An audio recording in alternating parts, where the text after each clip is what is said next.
Hello दोस्तों, welcome to my channel. दोस्तों, अपनी इस वीडियो को स्टार्ट करने से पहले मैं नए आने वाले यूज़र से ये रिक्वेस्ट करूंगी कि वो हमारे चैनल को सब्सक्राइब करके जल्दी से बेल आइकन के बटन को प्रेस कर दें। आज की इस वीडियो में मैं आप लोगों के लिए एक बहुत ही अच्छा और इफ़ेक्टिव मास्क लाई हूँ, जिसको यूज़ करने से आप लोगों को बहुत ही होगा फ़ायदा।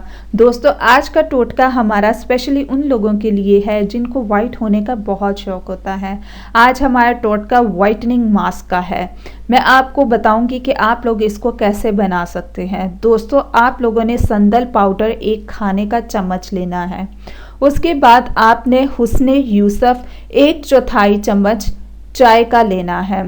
फिर आपने तरमस 1 चाय का चम्मच लेना है।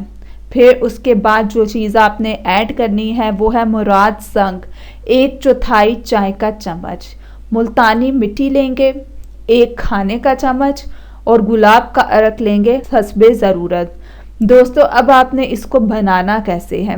दोस्तों, आपने इन सारी चीज़ों को बहुत अच्छी तरह से मिक्स कर लेना है और इसका पेस्ट बना लेना है और फिर आपने अपने चेहरे पर ये पेस्ट अप्लाई कर देना है।